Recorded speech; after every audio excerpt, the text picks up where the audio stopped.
ئەمە زۆر یان نایاساییە زانی بۆ خۆی ئەم شارە گەورە کە پێڵێن محافەزە بەناو محافەزە کاک باقیتر بکەنەوە وا مەدەنێکە شوێنێکە بە عسکەری لە شوێنێکە بێ ئەوە نەقەرە باڵخە ئیتر هەموو خەڵکەکە بێزار بووە لە حکوومەتەکەیش ئەزانی ئەو تۆ حال بیبینە وەزعەکەی ببینە ئەوە وەزعە ئەو خەڵکەی تایە بڕۆژوورە هەر لە دەرەوە خراپترێ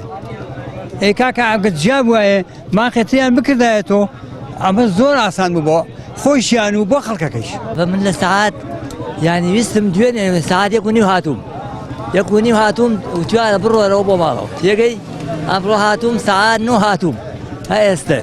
هاتوومە سەعات 11 دقیقە یەک شتیان بۆ نەکردوین یعنی هەمووی قەرەباڵغیە بەم شێوەیە دروستیان کردو بۆ ئەوەی خەڵکە یعنی خەڵکی ئیزعاج کرد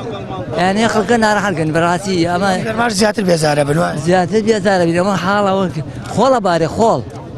یعنی ئەو خەڵکە چی بەسەراتوو ئەو خەڵکە میلەتی چی بەسەراتوو حساب بۆ کەس ناگەن باشە ئیلا بۆ خۆیان نەبێت تەنها بۆ خۆیانێ والله لە شەشی باوێتای چۆم لێدە نەوەڵ ئەوەنیە لێ دەرچەوە باڵە پەسێ و هیچی ناکرێ خەڵکەکە زۆر و چارەسەری نییە ئەو دوو کەس مەعاشبا لە ژوورۆ ئەوە مدیرەکەی ئەڵێ دانیشن تا سعات 10 شەو 9 شەو 8 شەو دانیشن